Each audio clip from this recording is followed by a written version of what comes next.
everybody, welcome or welcome back to my YouTube channel. If you are new here, be sure you drop down and hit that subscribe button. Here on Movie Bae, I do reviews, reactions, and commentary to movies and television. After 12 years, After 12 years, Christopher Meloni is back as our hot and hot-headed favorite detective, Stabler.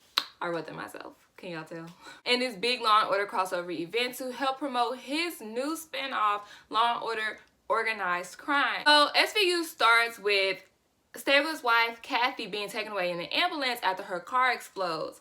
Olivia is the first one on the scene, and she sees Stabler. They're all in disbelief, and he says that they tried to kill her. Who is they? We don't know. That's why we're watching the show. Comes to find out that Stabler has been doing a variety of jobs. Still police, detective, security work, more so in the terroristic field and organized crime field. And he was recently stationed in Rome. Him and his wife came back to New York to honor Olivia at some award she was getting. They never dived into that shit. I don't even think the last episode of SVU mentioned anything about an award. But whatever, let's go with it. So this particular episode, I'm not gonna lie, it was very annoying. It was not a good Law & Order episode. It was a lot of redundant dialogue. It's been 12 years since Stabler has been a part of the Law & Order SVU franchise. He left at season 12. And if you are a true Law & Order fan, hey, what's up? You know that everything was kind of amicable. They left on good terms. So it was kind of like, Ivy, if you're into the industry world, you know it was contract reasons why he didn't return. But on the show, they kind of just wrote him off as, I guess, like, oh, his long time build up. So in this crossover episode, him and Olivia are kind of just, you know, reconnecting, and she's like, well, you just left, and, you know, you didn't even say bye. And he was like, I could not have said bye, because if I did, I wasn't going to be able to leave.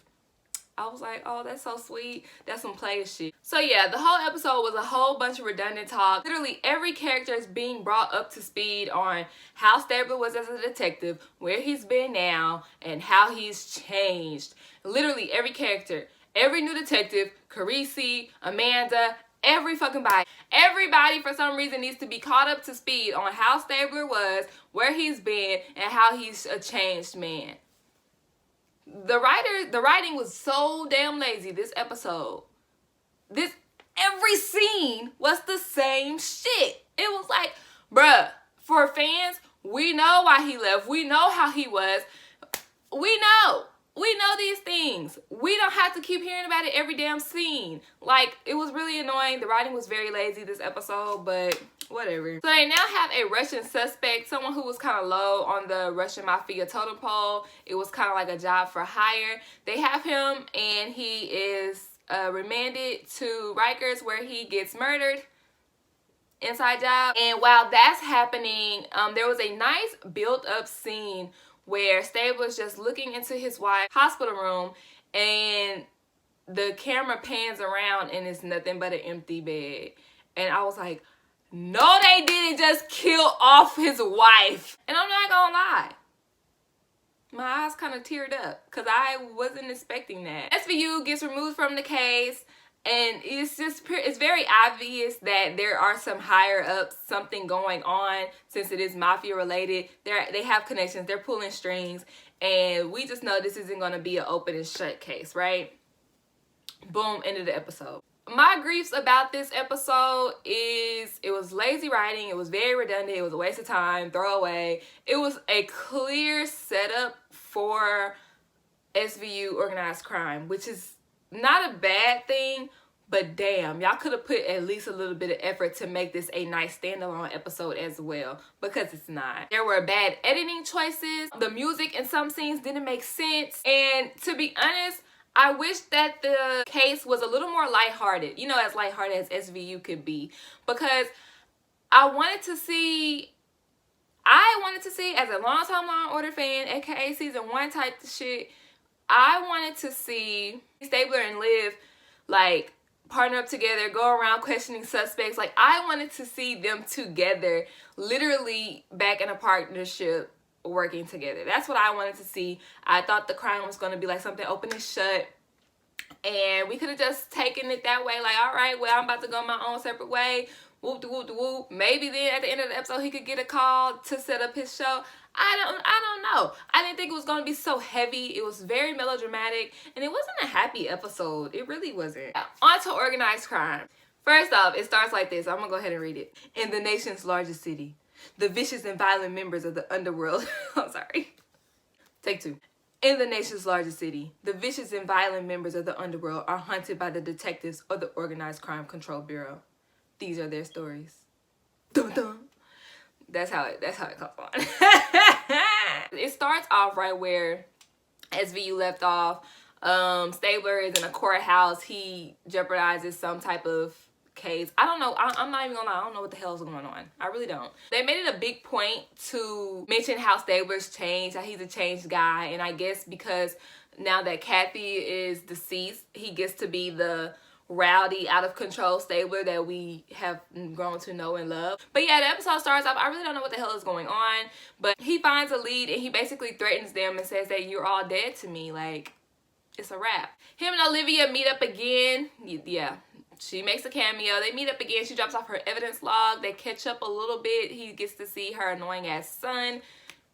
Olivia just couldn't do the small talk. I guess she's like really hurt that he just up and left. Like, bitch, get over it. Like, bitch, get over it. Like, in real life, I understand. In TV land, bitch, get over it. So now, Stabler is in like some glass room with people who don't fucking matter. I really don't know what's going on in this show. I'm not even gonna lie. But this is why. It's not that I wasn't paying attention. It was the fact that everything seemed so rushed and nothing was really developed. To me, there are characters in this show that I guess they're gonna be around for the season, but I didn't even know their names. There was a lady with an ugly wig, and there was some random black guy. I don't know who. I guess the black guy is gonna be his partner, but for professionalism's sake, let me Google their names. So the woman is ADA Maria Delgado, and the black guy is another detective. His name is Stan. Irrelevant ass. You really didn't even get any type of development with them. No real chemistry with them.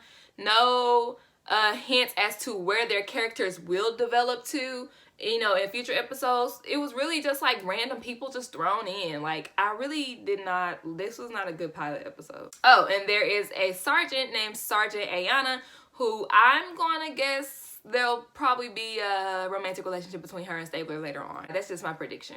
The episode did get better later on once we meet the Russian mafia and how their family is all intertwined, and their storyline is more interesting than what's going on with Stabler. I'm not even gonna lie, because with Stabler, every time he's talking and then his phone rings and something happens, like he has to go, and then he's there and then his phone rings and something has to go. It was too much back and forth, running around.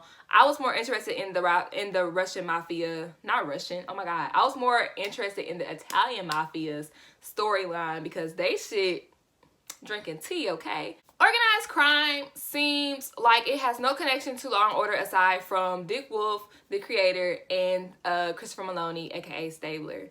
I feel like this could have been a legit own series, you know, like from the creator of Law & Order, Dick Wolf, now presents such and such. It didn't have to be Law & Order Organized Crimes, and this is why. It has none of the formula that Law & Order shows have. Criminal Intent, SVU, the OG Law & Order. It doesn't have the dun-dun at every scene with the setting and the time. Not every episode isn't open and shut in Organized Crime. It's more so like this plot line is going to be through the entire season at least. If they do take on other cases, it's going to be smaller ones with him looking for his wife's killer as the main story A. You know, something kind of like, it was more so like How to Get Away with Murder. So you know how Keating's husband, covering up her husband's murder was the big overall, and then she had little court cases throughout the episode. I feel like that's how Organized Crime is going to be. I'm going to try to watch this show because of Christopher Meloni alone. You know, I love him. I love Stabler. And I want to see if my prediction is right about him and the detective. And I kind of want to know who kills Kathy. I didn't care enough about Kathy to really want to know who killed her. But it was kind of like, damn, like they went there. That was random. So I kind of want to know how that's going to end. Thank y'all so much for tuning into my YouTube channel. Hashtag Movie Bae. Don't forget to drop down in the comments. What did you think about the crossover? What do you think about organized crime? Let me know. And just for nostalgia's sake, what is your favorite Law & Order SVU episode? I just want to know. Let's talk about it. If y'all real stans, let's talk about it. Like this video and don't forget to subscribe. And I'll see you next time. It's a date.